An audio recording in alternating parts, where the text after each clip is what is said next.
Hello, and welcome to the BDO International Tax Webinar, The Transfer Pricing World Emerging from the Challenges of BEPS. Before our presenters get started, I'd like to take a moment to go over some CPE and support information with you. To receive CPE credit for today's webcast, you will need to actively participate throughout the program by answering at least 75% of the pop-up questions that you will see on your screen.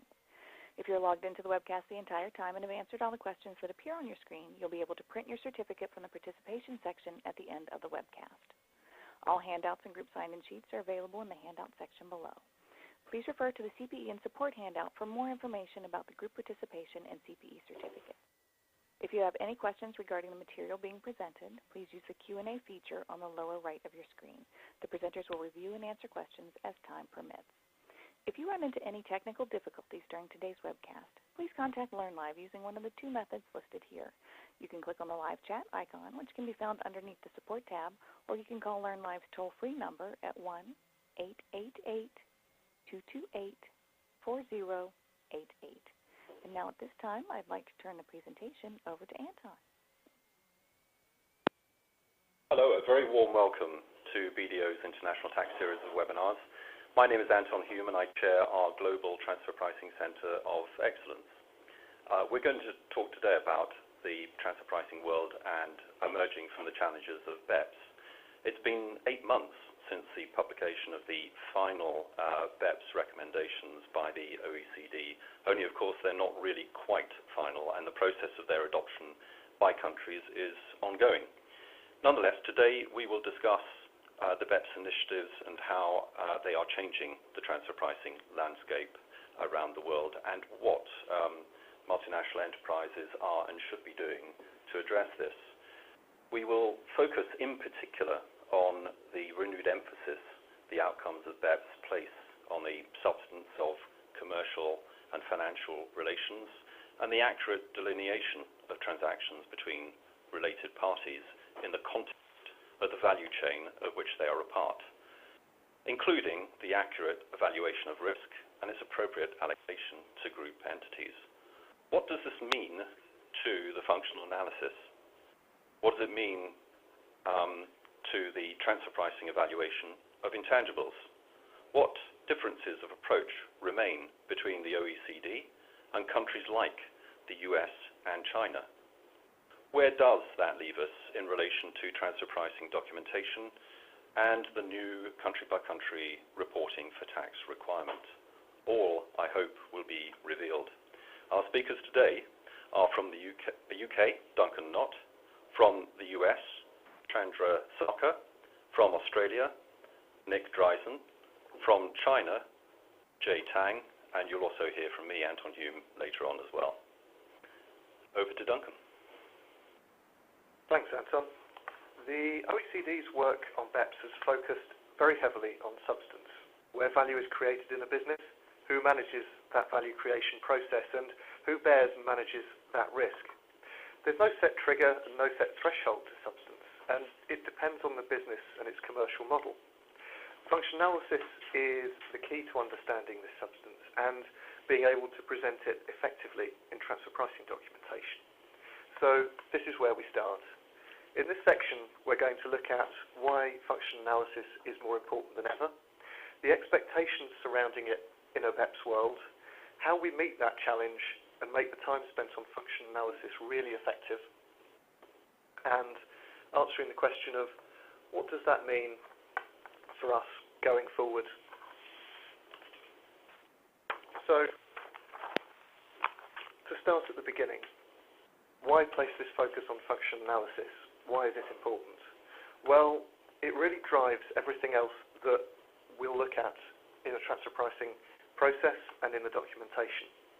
We use this information for making entity characterizations, determining transfer pricing methods, setting the PLR, and choosing our comparables. We'll be making adjustments based on how we view our activities against comparables and basing that on our facts and circumstances. We may need to explain business restructurings, and we may even go as far as pursuing and negotiating APAs based on our function analysis work. So, everything else, and many other those, depend on the the function analysis up front. The OECD has been very specific about this in its revised Chapter 1 of its guidelines. It's the process of identifying the economically relevant characteristics of the transaction, and doing that by precise identification of the functions the party actually performs. It's analysing the factual relations between the parties in combination with the conduct of the parties. So we should analyse what risks are assumed, what functions are performed that relate to or affect the impact of these risks, and how these risks are allocated. And only then can we compare the transaction to the other options realistically available to them, taking into account any economically relevant differences. And it's worth dwelling on exactly this wording, because whilst we might look back and say, well, in strictness, nothing much has changed, at least in principle. But the way the OECD has now really sought to clarify and classify its focus around substance and around transparency in particular, that's creating an expectation both through the guidelines and one that is being picked up by tax authorities. It's expecting that very clearly transfer pricing outcomes must be aligned with value creation. And it's put in place an analytical framework that is much more prescriptive than before around how we work out where that value creation takes place, identifying the commercial and financial relations, and evaluating the risk around that between the different group entities, and then taking that forward to determining the arm's length considerations. So these are steps which are specific, and they are steps which tax authorities will expect to see followed in documentation.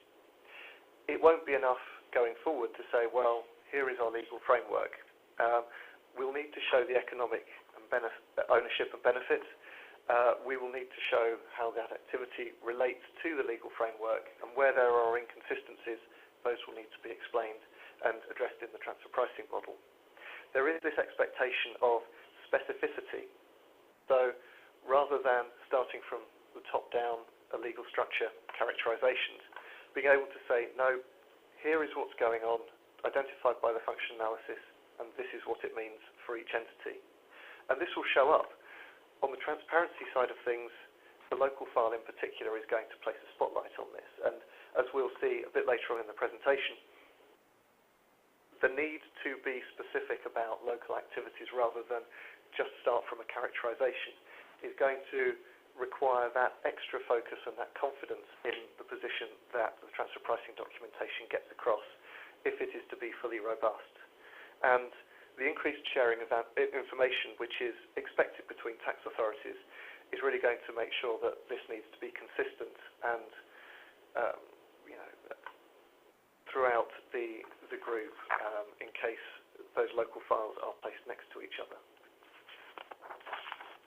So what do we do to put this into practice, and how do we get the best use of the time spent in this area? Again, the OECD has been helpful as it's been specific. The OECD has focused in on understanding how the value is generated by the group and business as a whole, and then delving down into the contribution that each associated enterprise makes to that value creation. So that's going to require some thought just to break down exactly how that value creation process takes place, being able to precisely identify the factors that drive that, and then think about the capabilities of the parties and how that affects the options realistically available for what each entity could, or in fact would, do at arm's length. So that really means thinking about what management roles are in each entity, what responsibilities are present, and is there the financial backing to be able to make those responsibilities come to fruition.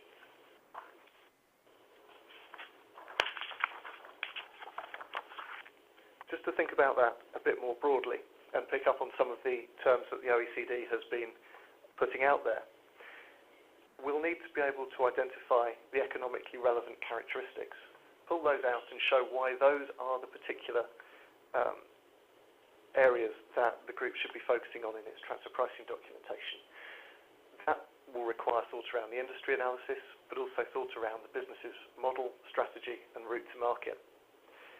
What are the unique and valuable contributions?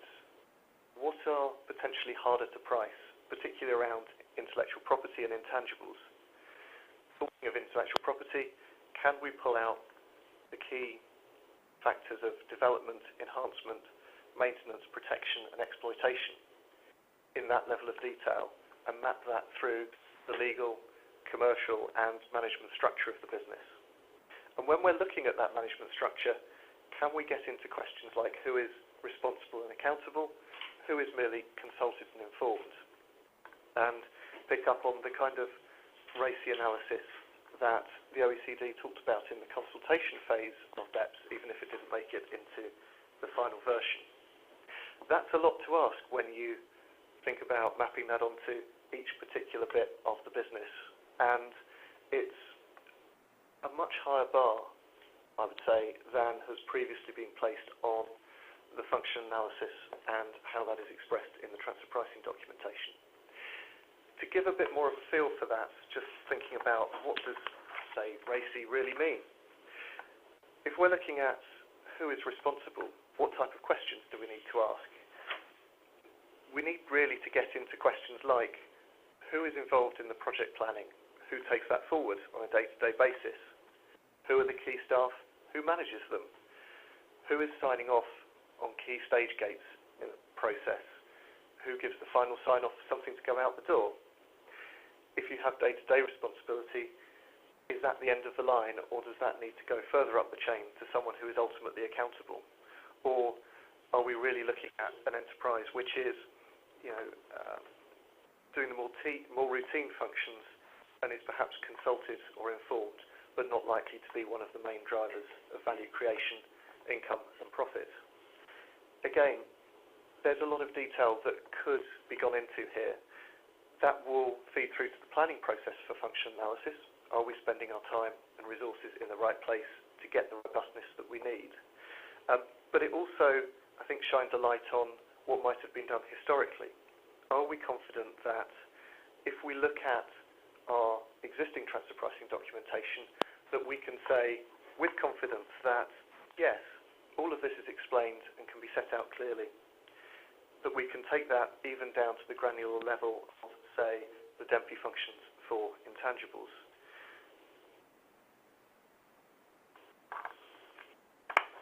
How this analysis is put together in the documentation is also something to think about, and again speaks to the level of detail that's going to be needed.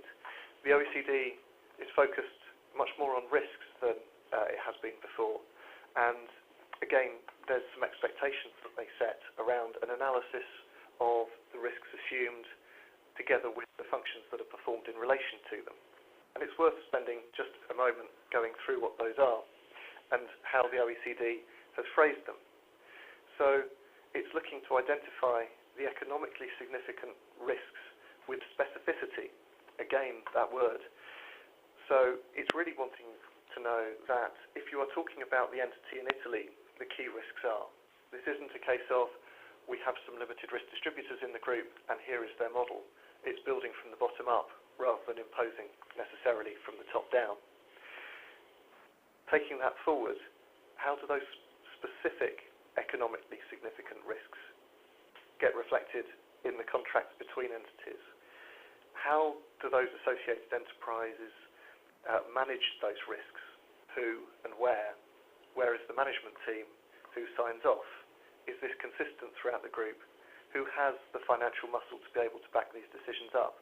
All of these are things which will be expected when a tax authority reviews documentation and is going to be fundamental both to the understanding of the pricing but how it's reflected. It goes on.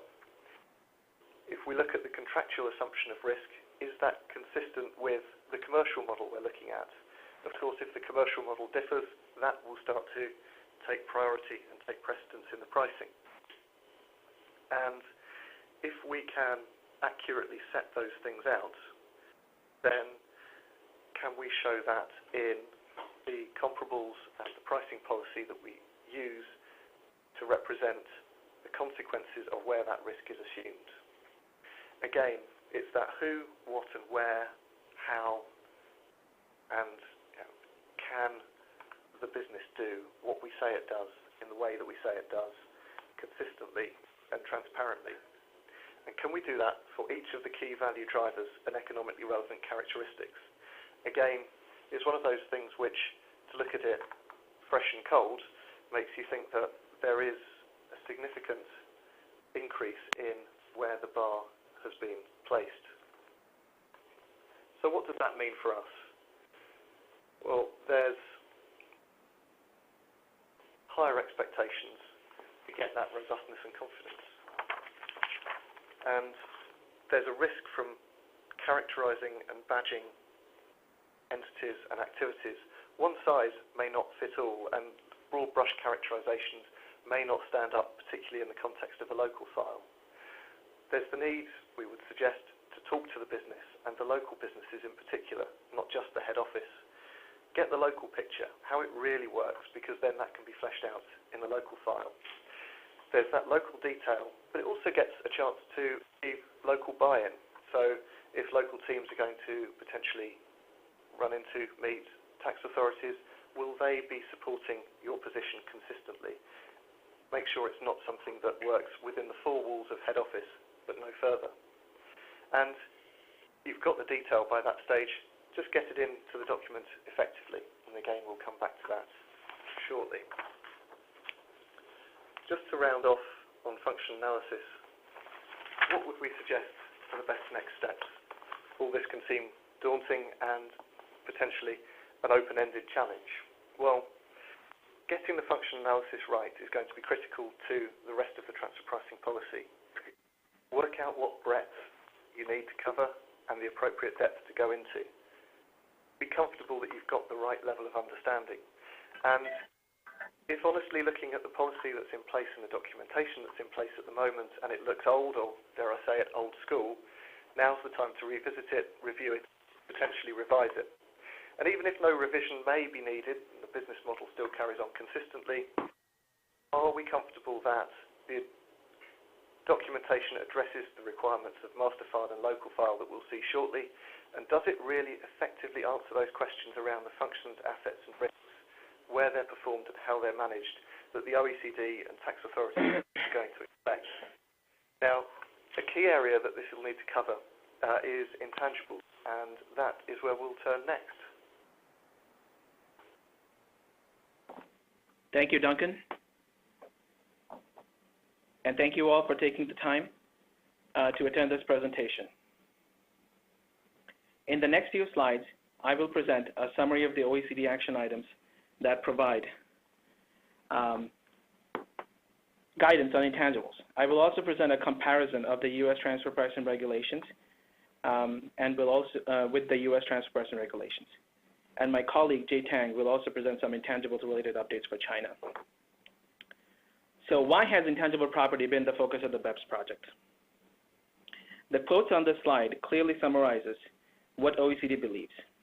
And the OECD believes that intangibles has been a key area of transfer pricing that has been historically abused to mobilize income to low-tax jurisdiction. The OECD also believes that there's a lack of understanding among tax authorities on what kind of assets may or may not constitute as intangibles. To address these issues and provide additional guidance, OECD has developed action items 5, 8, 9, and 10. On the next slide, we will discuss each of these items briefly and then go into greater detail on action item number 8. As a part of action item number 5, the OECD has established minimum standards with respect to substantial activities that has to be performed at preferential IP regimes. These substantial activities are also called as core production activities. However, these are not much other than performance of R&D functions at the location of the preferential IP regimes. The OECD also wants to ensure that there is transparency in relation to rulings received by corporations from these preferential IP regimes. The final paper on action item number 5 discusses a modified nexus approach that provides a link between intangible expenditure, intangible assets, and intangible income. The covered intangibles under action item number 5 are patents, copyrighted software, and other similar intangibles. As a part of action item number 8, the OECD has provided guidance on the role that the intangibles play in the corporation's value chain, how they contribute profit, and where the rewards of these exploitation should sit on the company's value chain, and also as recommended methods which multinationals can use to transition from their existing IP structure to be compliant with the new recommendations. To that end, the OECD has provided an updated definition of intangibles with additional guidance on what should and should not be considered as intangibles. They have also discussed hard-to-value intangibles and has agreed to provide additional guidance on hard-to-value intangibles later on. Under action item number 9. So under action item number 9, the OECD has also, So under action item number 8, the OECD has provided guidance on IP. Under action item number 9, the OECD has developed rules and special measures so that returns don't inappropriately accrue solely because an entity has contractually assumed the risk or provided the capital employed. Essentially, action item number 9 requires alignment of returns with value creation. As a part of action item number 10, the OECD has tried to discourage corporations from engaging in transactions that would very rarely occur between third parties. The OECD has also developed rules and special measures to clarify that these transactions, if they happen, may ultimately be recharacterized. On to the next slide, we are back to action item number 8. As mentioned before, the OECD has redefined intangibles under the new 2015 guidance. This slide shows how OECD's definition of intangibles have evolved between 2010 and 2015. While the previous definition of intangibles mainly focused on commercial and marketing IP, such as trademarks, trade names, designs, etc., the new definition is broad-based and includes items such as know-how, trade secrets, contractual rights, etc. The OECD also provides guidance that certain factors, such as group synergies and specific characteristics of local markets, such as location-based savings, are comparability factors that should be treated in our transfer pricing analysis. The OECD has also provided guidance on hard-to-value intangibles and has stated that these are intangibles for which, at the time of transfer, there is no certainty with respect to the income and cash flow projections. Accordingly, it's very difficult to predict the level of ultimate success of the intangible at the time of the transfer. With respect to cost contribution arrangements, the OECD has also recommended that cost contribution arrangements should be operationally realistic and not provide irrational results. On the right-hand side of the slide, you will note the current definition of intangibles under the U.S. Treasury regulations. One of the startling similarities is that it covers all of the items that are currently being included in the 2015 OECD guidance, but also includes a catch-all subsection under the other similar items. So the purpose of the next slide is to compare the new OECD guidance on intangibles to the U.S. Treasury regulations. As you may have already noted, that contractual arrangements serve as the starting point when it comes to determining IP ownership. However, both OECD guidelines as well as the U.S. Treasury regulations place an equal amount of emphasis on the actual substance of the transaction, thereby aligning IP ownership with location of value creation and economic activity. Under the BEPS action plans, the IP owner is not only required to fund the IP, but is also required to perform some of the actual R&D activity. BEPS has also recommended the presence of high-level management to perform significant management functions at the location of the IP owner. Under the U.S. regs, the IP ownership has to be combined with the ability to take significant decisions in regards to controlling, funding, maintaining, enhancing, and protecting the IP. On this next slide, I have tried to summarize some of the steps that have been taken by the U.S. House and Senate to discourage taxpayers from moving IP offshore. In actually several of their recent budget proposals, the Obama administration has been proposing to broaden the already broad U.S. definition of IP to include intangibles such as workforce in place, goodwill, going concern values, etc. So, if you're wondering when the new OECD guidance will be implemented by the IRS in the U.S. regulations, then rest assured that some of these changes have already been in motion. For example, the IRS has already revised the U.S. Model Income Tax Convention, along with making certain changes to the procedures of filing competent authority requests. They have also made certain substantive changes to the Section 482 transfer pricing regulations. With that, I will hand over to Jay Tang to provide some IP-related intangibles, IP-related updates on China.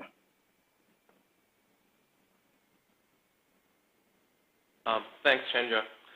Intangible now is a very hot topic for transfer pricing in China. The Chinese tax authorities are not just looking at the arm's length nature of the country manufacturing activities as they used to do.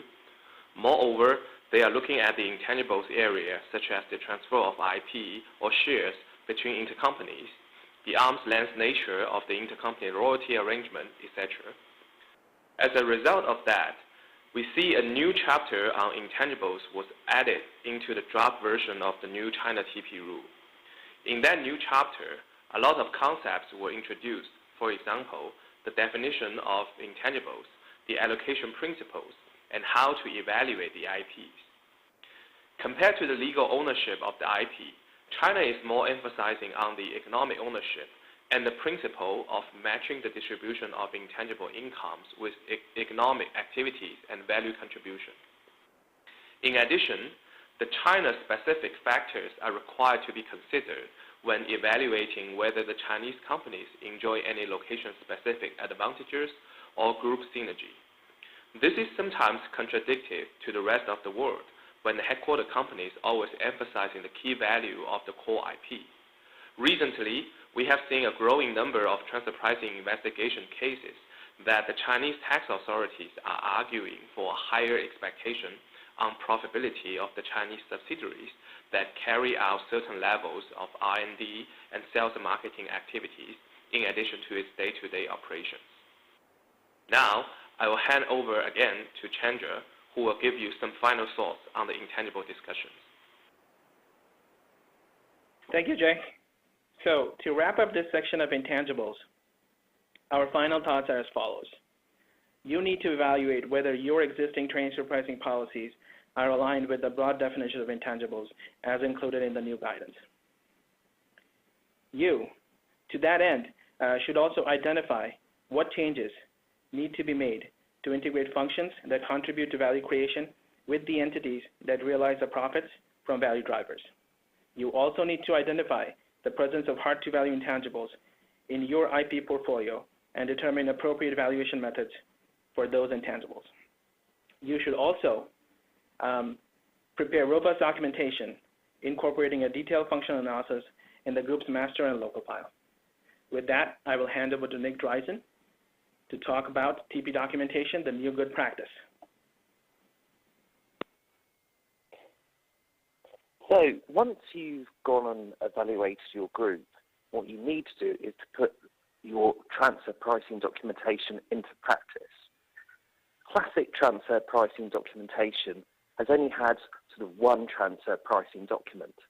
So if, for example, you had a subsidiary which is performing just distribution functions, then a tax authority wouldn't necessarily get an appreciation of the wider activities of the group. And one of the things which BEPS has changed is to really widen the information available to tax authorities. And what we've got here is 3 different tiers of documentation which will be available to a tax authority. You have a master file, which will be typically done at the head office level, and that will be providing sort of a very high-level overview of the group and sort of strategic overview looking at the value chain. You've got the local file, which is pretty much what sort of classic transfer pricing documentation would be at a subsidiary level, looking more detail at the functions of the subsidiary and why the pricing is arm's length in nature. And the introduction of a CBC report. And the CBC report really looks in more detail and saying, you know, where does the turnover arise within the group?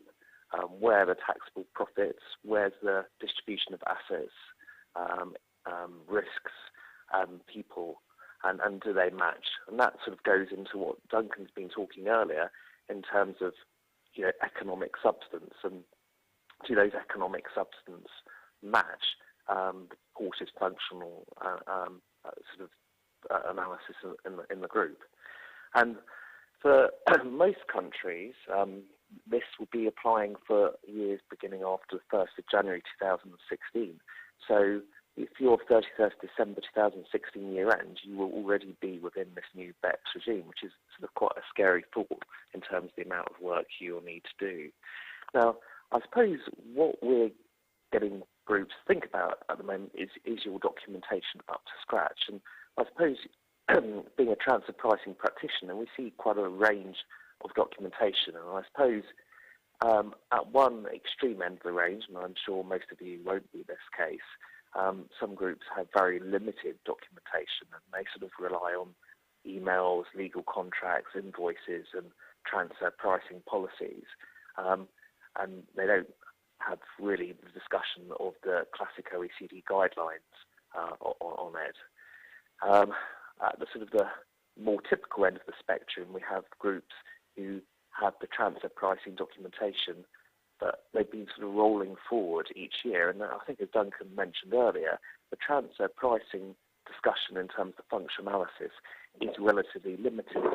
And that might, for example, consist of a very factual description of the way a group is operating, but not really get into, the significant people functions in terms of if you've got a piece of intellectual property, who is managing and making those key decisions for the intellectual property. So what we really want to get groups to be doing and thinking about before the year end is, getting in place optimal transfer pricing documentation.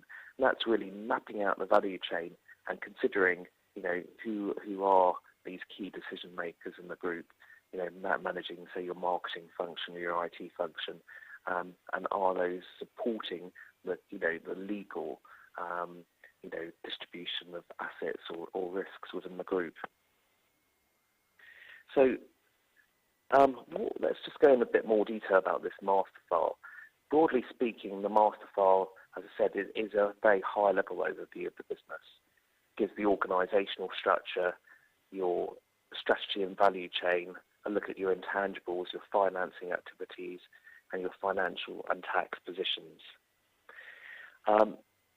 Essentially, what the master file is doing is capturing the value chain of the group. So within your group, what you really would be getting out in this master file is an understanding of, which groups are developing, for example, your R&D, who is managing the group's brand, who's carrying out the manufacturing, who's carrying out the distribution operations. And it sort of gives a very wide overview of that value chain. So any tax authority could know, what are sort of the key, I suppose, profit drivers of the group, and sort of analyse whether the profits align with those value drivers and also with the key people.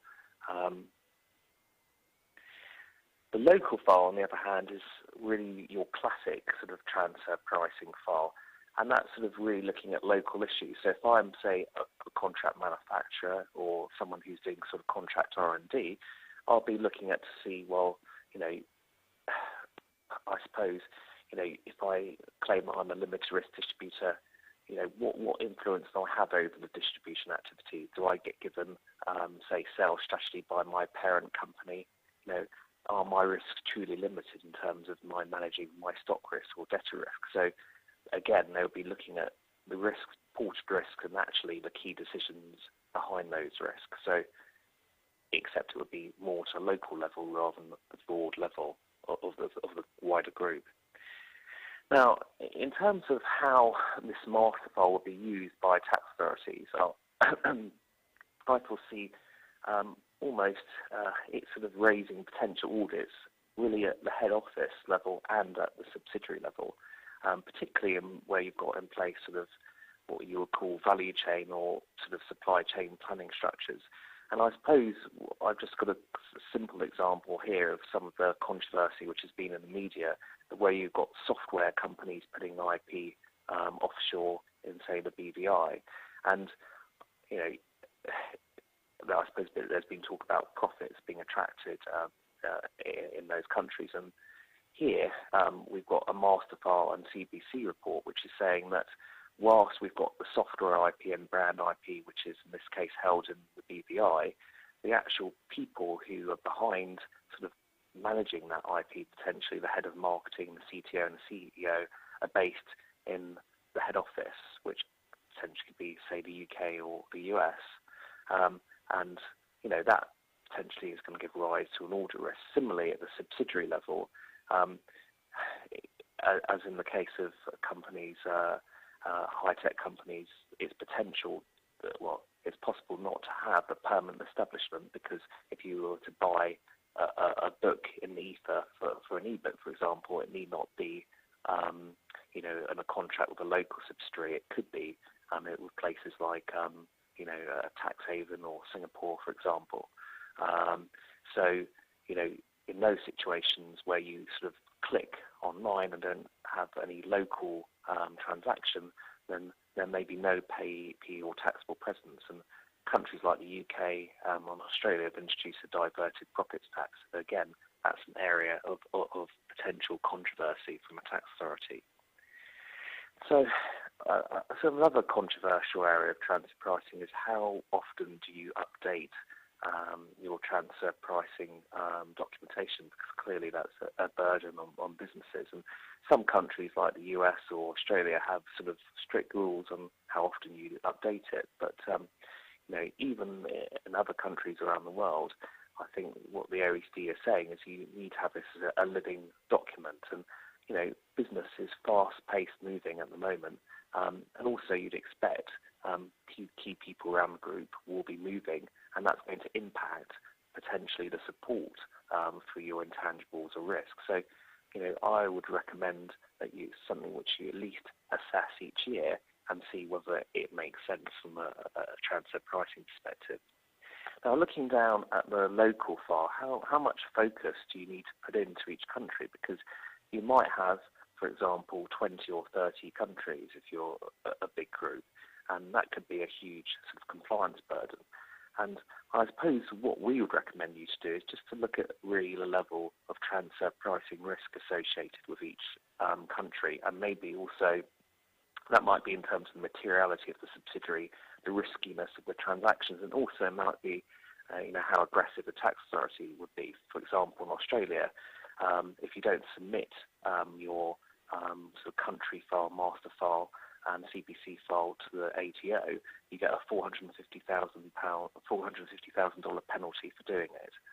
So you may want to do that, for example, where they got such a onerous tax authority guideline. So where you've got something which, you know, is going to be lower risk, we recommend maybe taking a light touch approach. But where there's, you know, more risky sort of country to deal with, or something which is a more risky transaction, you're going to need to do some more work and make that investment. So how would the local file be used by the tax authorities? What you find is that tax authorities are doing an incredible amount of research. You know, they tend to be staffed by sort of economists who have got quite a bit of transfer pricing expertise, and they would be getting information from what you've submitted from a transfer pricing perspective and also your accounts. So this will give them quite a good insight into, I suppose, whether the purported allocation of profits locally stacks up, but also they would do their own research. And I suppose this is where you have to be relatively careful from a transfer pricing perspective on things on your PR locally. We've seen instances where groups are purported to be sort of relatively routine operations and potentially a contract R&D, say software development or an R&D, and that yet looking at the average wage of people in that subsidiary or job adverts or seniority in the group, it might actually imply that that country actually is a real sort of IP generator or centre, and the cost plus isn't appropriate and the profits that may be more appropriate. So again, it's something which you need to be very mindful of. Now, that sort of concludes my area on documentation, but now I'm going to hand over to Jay to talk about it from a Chinese perspective.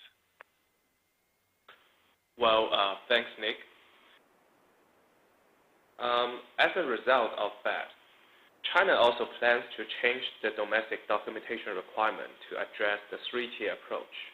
Therefore, a master file, local file, and country-by-country reporting regime is adopted by the Chinese tax authorities.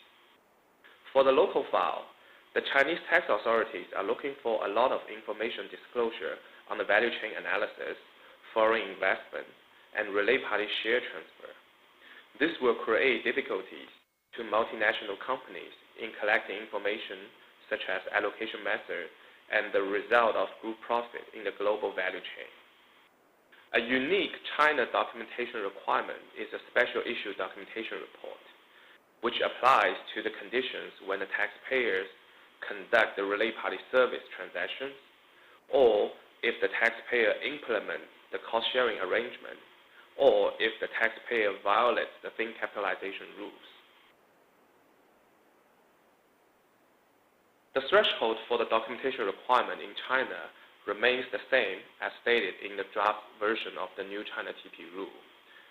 The threshold is RMB 200 million, which equals to a rough number of US $30 million for both purchase and sales, or RMB 40 million, which equals to a rough number of US $6 million for other intercompany transactions, including services, licensing, royalty, interest from the intercompany loan, etc., etc. In addition, loss-making entities with limited functions that fall within the requirement of Circular 363 must also prepare and submit the documentation reports to the local tax bureaus. Currently, there is no threshold for transaction amount on related party service payment and cost-sharing arrangement for special issue documentation reports according to the draft version of the new China TP rule. However, it is expected that there will be a threshold to be introduced and added in the final version of that China TP rule. For thin capitalization documentation, the threshold for debt-to-equity ratio is 2:1 for most taxpayers and 5:1 for financial institutions. There are two exemptions when taxpayers in China are not required to prepare the master file or local file, even if they are over the threshold. Number one, the related party transactions under a APA, advanced pricing arrangement, or number two, related party transactions conducted with domestic related parties only. By saying that, I will hand over to Anton for some insights on the country-by-country reporting update. Anton. Thank you, Jay.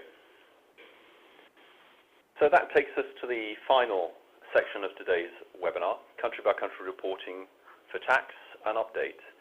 I'm going to run through where we are with implementation around the world, what challenges remain to successful implementation, what challenges do you need to be aware of in relation to country-by-country reporting's application to you, what points do you need to consider in connection with your compliance, and finally, what will country-by-country reporting mean from a wider transfer pricing compliance and resourcing perspective? So turning to, first of all, implementation. 13 countries have now enacted legislation implementing country-by-country reporting.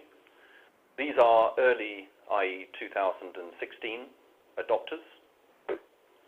And there is pending legislation, or at least an indication of the intent to introduce legislation from another 37 countries. Bearing in mind that although the year of application of country-by-country reporting will be 2016, the first country-by-country reports will not need to be filed before until at the latest 31 December 2017. I think in the context of that, we've still got plenty of time for other countries to introduce provisions enacting country-by-country reporting. So to give you a bit more of a flavor to the status of country-by-country reporting implementation in a number of different countries, you will see from this particular slide where these particular countries are with the introduction of domestic legislation, what the start date is, what turnover thresholds are being applied locally, and whether, in addition to country-by-country reporting, there is a requirement for a master file and local file under the OECD recommendations in Chapter 5 of the guidance. Picking one of those countries out in particular, Australia, you'll see that they've enacted these provisions with a turnover threshold of 1 billion Australian US dollars. Given the Australian dollar has dropped against most major currencies in the world, that leaves Australia with a materially lower threshold for the application of country-by-country reporting than the 750 million euro threshold that appears in the OECD recommendations and is the standard for many other countries. And given that it seems likely that you will need to follow the lower threshold wherever you're operating in the world for the application of country-by-country reporting, that may mean that if your group has a turnover of less than 750 million euros, that you will need to comply everywhere. Another particular country I wanted to point out as well is Switzerland. Switzerland is proposing to introduce country-by-country reporting, but with a start date of the 1st of January 2018. This illustrates some of the differences that are arising in connection with country-by-country reporting application in different countries. Now let me turn to what challenges remain to successful implementation, because it's all very well countries introducing provisions that make country-by-country reporting a requirement, but it will only be effective if the information that is reflected in those reports can be shared effectively between jurisdictions. There is a multilateral competent authority agreement for the exchange of CBC data, and so far the total number of countries that are committed to exchange reports is 39. That doesn't include the US yet, but we are expecting the US to be amongst that particular number. The result, however, of countries not signing up to this particular agreement or having some other mechanism, i.e. a treaty under which they can share information, is that if countries are unable to receive a country-by-country report, they could require direct local filing. The form of that local filing will vary from country to country. Overlaying all of that is the EU position. The European Commission has submitted a proposal to implement country-by-country reporting, but country-by-country reporting that requires public disclosure of reporting data for within the EU, as well as for countries that have been identified as havens through a particular blacklist that will be issued. The challenge with that is that the Commission plan goes beyond the OECD recommendations and potentially, most worrying I think, sets up potential conflict or confrontation rather with the US on exchange of information, because it is quite possible the US may decide that they will not wish to exchange information in the context of some of that information finding its way out to the public arena under, for instance, the European Commission proposals, which will blow a big hole into the objective of country-by-country reporting. So watch this space.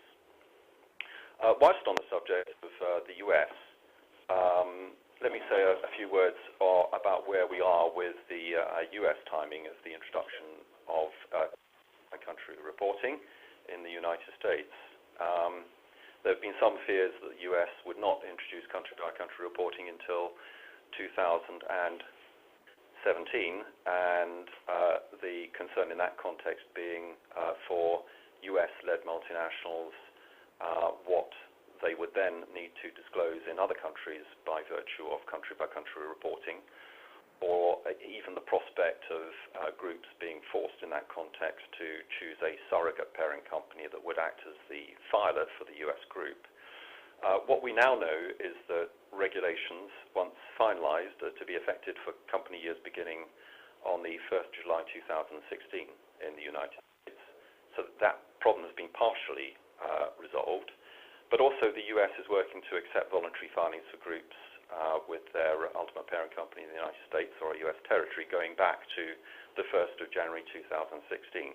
Whether that will meet the OECD requirement in relation to country reporting filing is another point.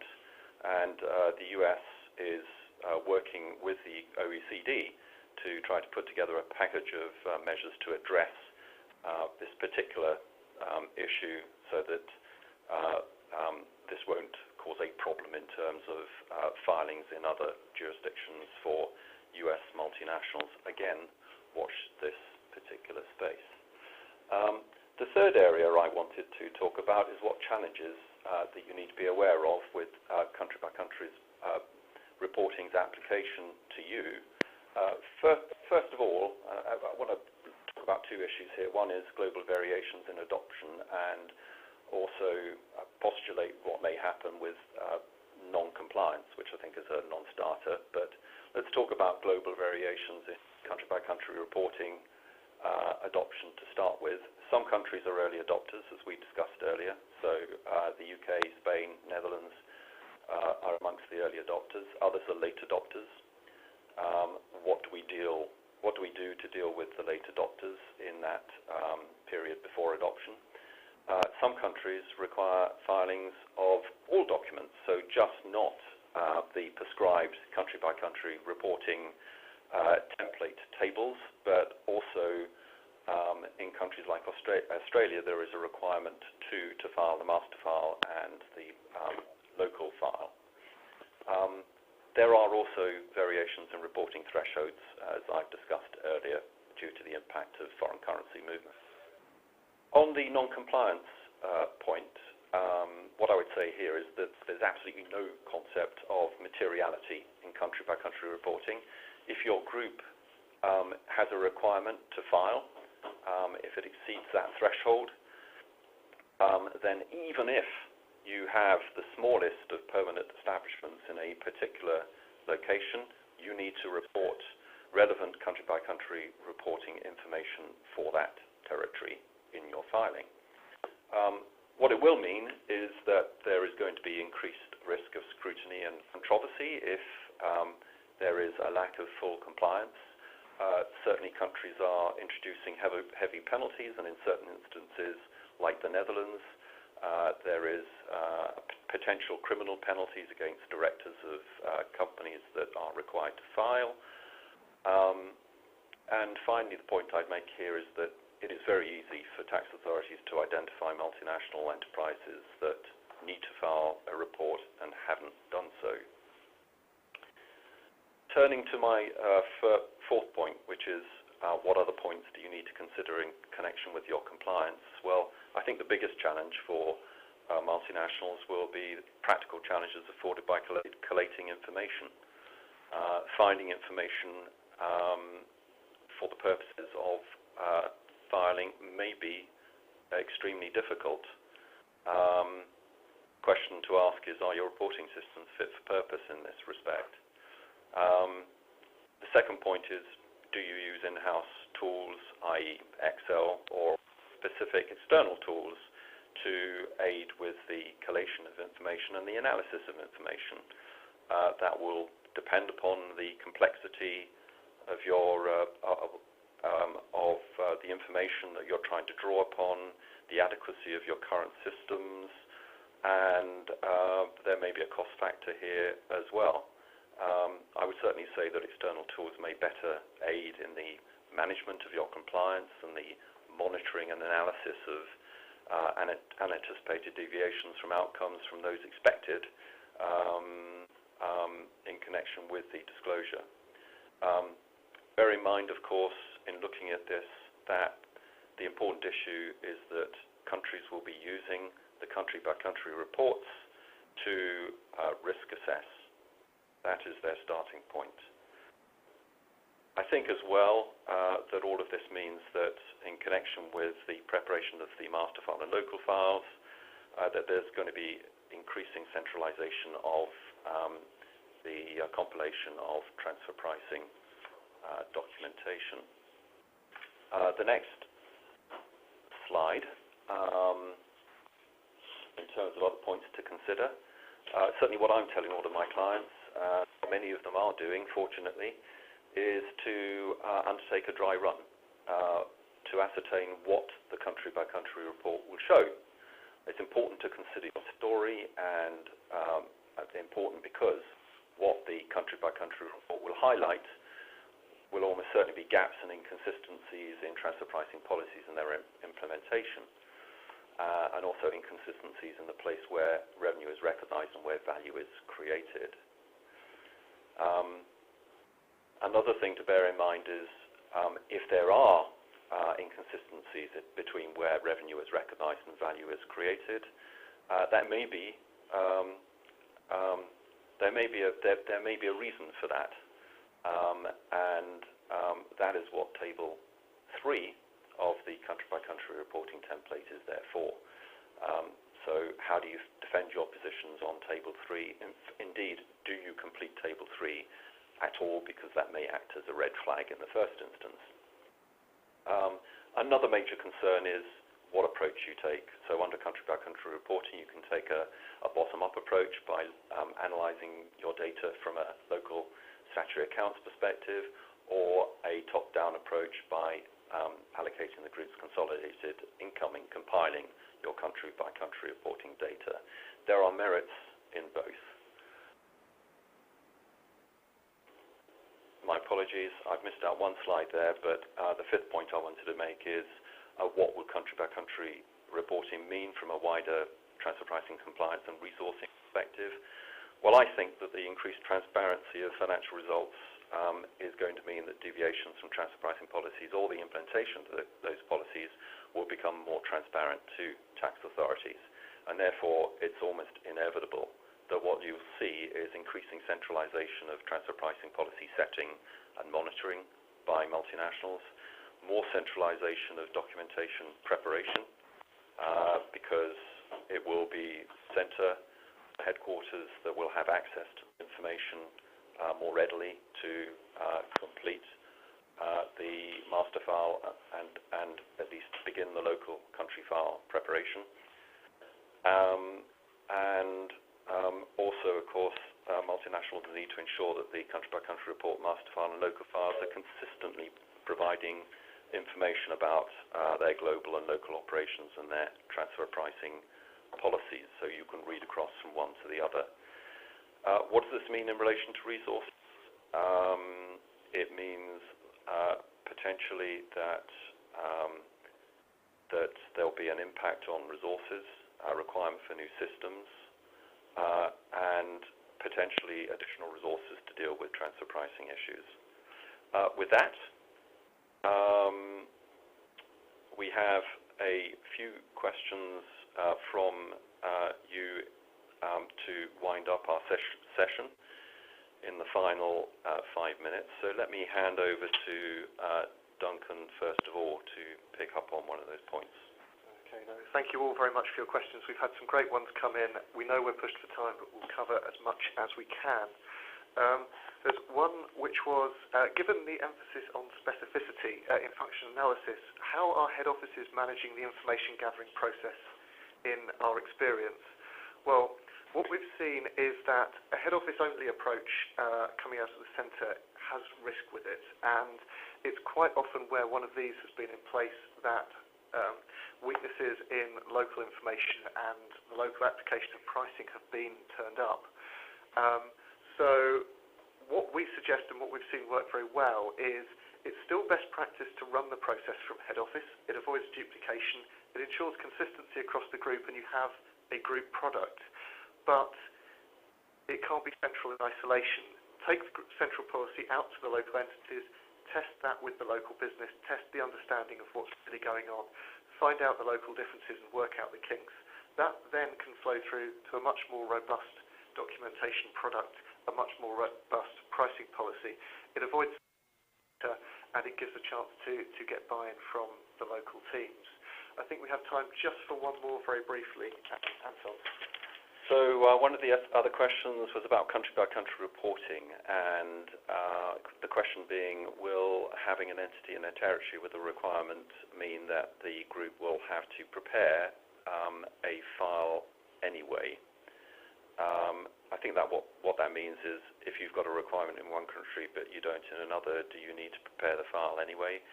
I think the answer to that is effectively yes. That's going to depend upon how the legislation is affected in your particular jurisdiction.